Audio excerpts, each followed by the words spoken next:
So hello guys, welcome to my channel Computing World. And in this video, we are going to learn how you can set up Visual Studio Code for your PC, be it Mac, Linux or Windows. So guys, let's get right into it. So here I have Visual Studio Code open, the official website. So in here, I will just provide the link in the description, code.visualstudio.com. You could just basically also search Google for Visual Studio Code and just move around here. Take the first link that comes and you will be redirected to the same website. You can download the stable version for Windows here. There is also one version for Mac and Linux here. So just download the version. Visual Studio is a very lightweight software. It's just the extensions that come in. It comes with built-in support for JavaScript and TypeScript, as you can see, and it has extensions for other languages like Python and C, C Sharp, C++, Java, PHP, .NET, etc. I've downloaded my Visual Studio. I'm just going to run the setup. So it has the license agreement. I'm just going to accept it. I accept. Next. Next, you have the additional tasks. So if you want to create a desktop, I can do it. And open with code, I want it. I'm just going to add it. Register code as a correlator for supported file types. I do want it with code and all of that. Just let it install. Okay, so the installation was pretty quick and it is completed.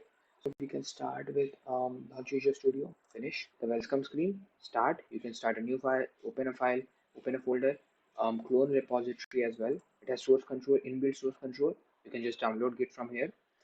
You can also open up a folder or start a workspace. It tells you we are open editors over here.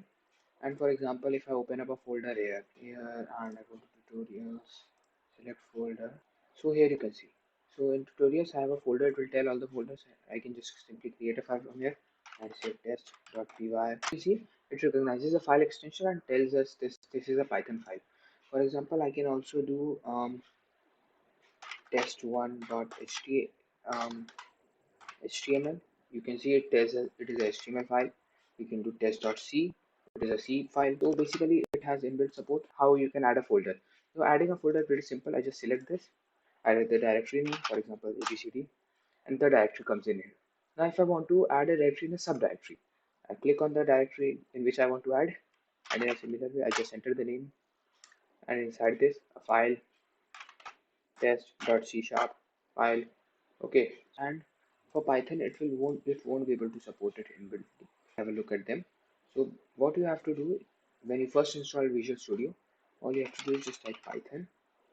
You move over here and you just install it. So it's pretty easy to install. You just click the install button. Then if you want to disable, you can disable, you can uninstall. The interpreter settings are pretty easy. Whenever you are coding, say I open a Python file, simply here you can choose the interpreter. If you don't have any interpreter, it will give you the link to download one, the default one by Microsoft. I'm using 3.10.11. I also code in C and C++ and PHP as well.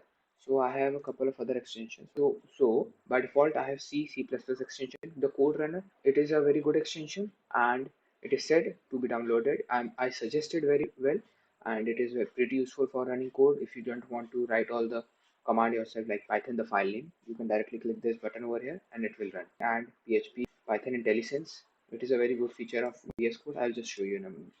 So for example,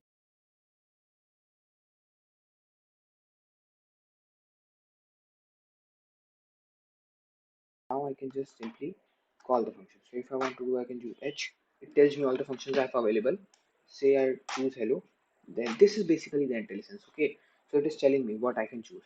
Now if I do hello testing, okay, so now code runner has a lot of settings. For example, if you move in here, you go to extensions, then you go to code runner and then this settings. I go to extension settings. So yeah, whether to clear previous output, you can check this. It just empties the command line. For example, it just sort of plays the CLS command, save file here. So save a file before running, it saves the file. That is pretty useful. For example, if I haven't saved the file, I want to check it, I just click the code runner option. And as you can see, the file is saved, and if the file isn't saved, a white circle like icon will appear. So it is just running this command, python-u, my file directory, and just wait a second, and this will print. So testing, this tutorial is the best, as we expected. Now there are a couple of other features as well. As you can see, this is the terminal. There is also the debug console, the output console, and the problems. So if I, for example, I have like hell. So it has a problem. Hell is not defined. Hello is not defined. So this is basically the intelligence. You won't get it. You would really get it in any other text editor. Then there is the terminals. You can open up multiple terminals. Like for example, I open up another. I open command prompt. And then I can also do split screen. So split screen is I just drag it over here. I have two terminals, or for example, I have three terminals.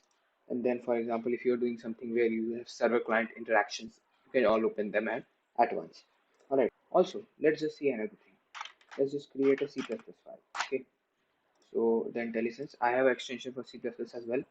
So all I will do is hash include just a simple hello world program. Okay.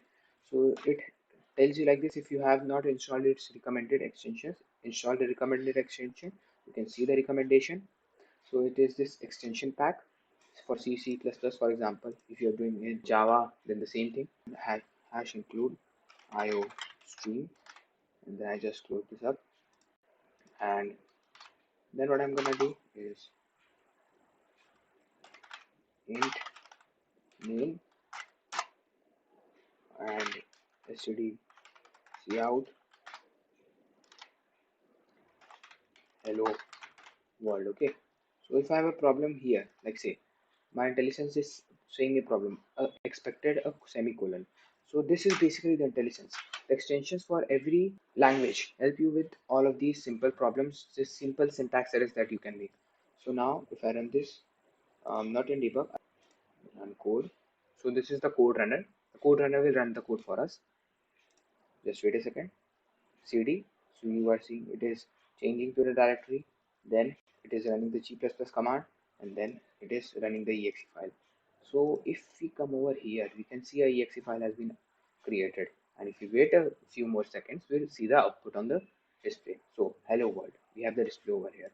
So thanks for watching the video, guys, and if you like the video, please be sure to like and share the video and subscribe to our channel for more updates.